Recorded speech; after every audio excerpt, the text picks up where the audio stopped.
Today we are going to be working on chapter 9 of Ramona Quimby, age 8. This is the last chapter of this book. It is a little bit long, so we may have to split this chapter into 2 videos. So, Rainy Sunday is what chapter 9 is called. Rainy Sunday afternoons in November were always dismal, but Ramona felt this Sunday was the most dismal of all. She pressed her nose against the living room window, watching the ceaseless rain pelting down as bare black branches clawed at the electric wires in the front of the house. Even lunch, leftovers Mrs. Quimby had wanted to clear out of the refrigerator, had been dreary, with her parents, who seemed tired or discouraged, or both, having little to say, and Beezus mysteriously moody. Ramona longed for sunshine, sidewalks dry enough for roller skating, a smiling, happy family. "Ramona, you haven't cleaned up your room this weekend," said Mrs. Quimby, who was sitting on the couch, sorting through a stack of bills. "And don't press your nose against the window. It leaves a smudge." Ramona felt as if everything she did was wrong. The whole family seemed cross today, even Picky Picky, who meowed at the front door. With a sigh, Mrs. Quimby got up to let him out. Beezus, carrying a towel and shampoo, stalked through the living room into the kitchen, where she began to wash her hair at the sink. Mr. Quimby, studying at the dining room table as usual, made his pencil scratch angrily across a pad of paper. The television set sat blank and mute, and in the fireplace, a log sullenly refused to burn. Mrs. Quimby sat down and then got up again as Picky Picky, indignant at the wet world outdoors, yowled to come in. "Ramona, clean up your room," she ordered, as she let the cat and a gust of cold air into the house. "Beezus hasn't cleaned up her room." Ramona could not resist pointing this omission out to her mother. "I'm not talking about Beezus," said Mrs. Quimby. "I'm talking about you." Still, Ramona did not move from the window. Cleaning up her room seemed such a boring thing to do, no fun at all on a rainy afternoon. She thought vaguely of all the exciting things she would like to do. Learn to twirl a lariat, play a musical saw, flip around and over bars in a gymnastic competition while crowds cheered. "Ramona, clean up your room." Mrs. Quimby raised her voice. "Well, you don't have to yell at me." Ramona's feelings were hurt by the tone of her mother's voice. The log in the fireplace settled, sending a puff of smoke into the living room. "Then do it," snapped Mrs. Quimby. "Your room is a disaster area." Mr. Quimby threw down his pencil. "Young lady, you do what your mother says, and you do it now. She shouldn't have to tell you 3 times. "Well, all right, but you don't have to be so cross," said Ramona. To herself, she thought, "Nag, nag, nag." Sulkily, Ramona took her hurt feelings off to her room, where she pulled a week's collection of dirty socks from under her bed. On her way to the bathroom hamper, she looked down the hall and saw her sister standing in the living room, rubbing her hair with a towel.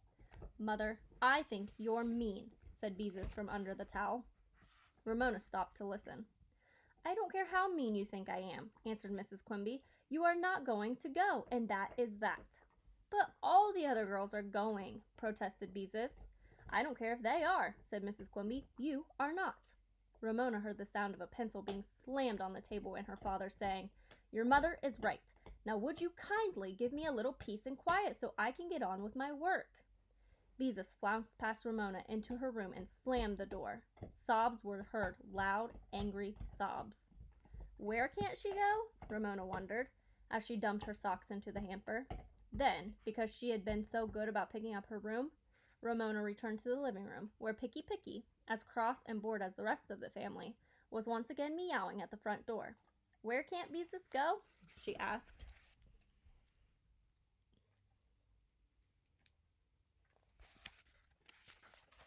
Mrs. Quimby opened the front door, and when Picky Picky hesitated, vexed by the cold wind that swept into the room, assisted him out with her toe.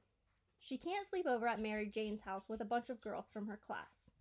A year ago, Ramona would have agreed with her mother so that her mother would love her more than Beezus. But this year, she knew that she too might want to spend the night at someone's house someday. "Why can't Beezus sleep at Mary Jane's?" she asked.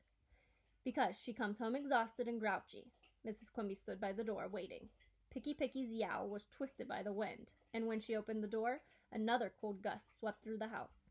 "With the price of fuel oil being what it is, we can't afford to let the cat out," remarked Mr. Quimby. "Would you like to take the responsibility if I don't let him out?" asked Mrs. Quimby, before she continued with her answer to Ramona. There are 4 people in the family, and she has no right to make the whole day disagreeable for the rest of us because she has been up half the night giggling with a bunch of silly girls. Besides, a growing girl needs her rest. Ramona silently agreed with her mother about Beezus' coming home cross after such a party. At the same time, she wanted to make things easier for herself when she was in junior high school. Maybe this time they would go to sleep earlier, she suggested. Fat chance, said Mrs. Quimby, who rarely spoke so rudely. And furthermore, Ramona, Mrs. Kemp did not come right out and say so, but she did drop a hint that you are not playing as nicely with Willa Jean as you might. Ramona heaved a sigh that seemed to come from the soles of her feet. In the bedroom, Beezus, who had run out of real sobs, was working hard to force out fake sobs to show her parents how mean they really were to her. Mrs. Quimby ignored the sighs, and the sobs continued. Ramona, you know that getting along at the Kemps is your job in this family. I've told you that before.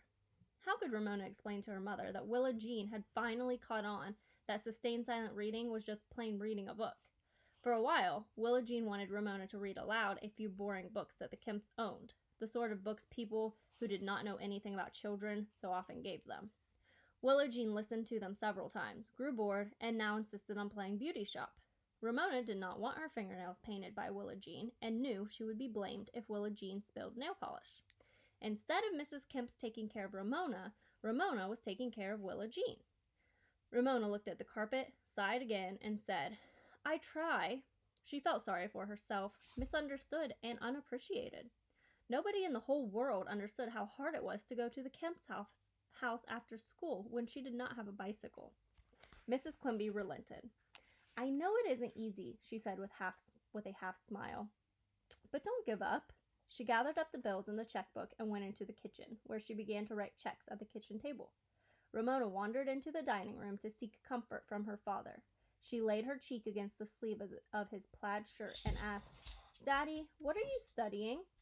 Once again, Mr. Quimby threw down his pencil. I am studying the cognitive processes of children, he answered. Ramona raised her head to look at him. What does that mean? She asked. How kids think, her father told her. Ramona did not like the sound of this subject at all. Why are you studying that? She demanded. Some things should be private, and how children thought was one of them. She did not like the idea of grown-ups snooping around in thick books trying to find out. That is exactly what I have been asking myself. Mr. Quimby was serious. Why am I studying this stuff when we have bills to pay? Well, I don't think you should, said Ramona. It's none of your business how kids think. Then she quickly added, because she did not want her father to drop out of school and be a checker again. There are lots of other things you could study, things like fruit flies. Mr. Quimby smiled at Ramona and rumpled her hair. I doubt if anyone could figure out how you think, he said, which made Ramona feel better, as if her secret thoughts were still safe. Mr. Quimby sat gnawing his pencil and staring out the window at the rain. Beezus, who had run out of fake sobs, emerged from her room, red-eyed and damp-haired, to stalk about the house, not speaking to anyone.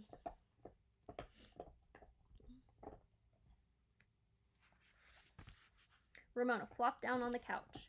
She hated rainy Sundays, especially this one, and longed for Monday when she could escape to school. The Quimby's house seemed to have grown smaller during the day until it was no longer big enough to hold her family and all its problems. She tried not to think of the half-overheard conversations of her parents after the girls had gone to bed. Grown-up talk that Ramona understood just enough to know her parents were concerned about their future. Ramona had deep, secret worries of her own. She worried that her father might accidentally be locked in the frozen food warehouse, where it was so cold it sometimes snowed indoors. What if he was filling a big order, and the men who were lucky enough to get small orders to fill left work ahead of him and forgot and locked the warehouse, and he couldn't get out and froze to death? Of course that wouldn't happen, but it might, insisted a tiny voice in the back of her mind.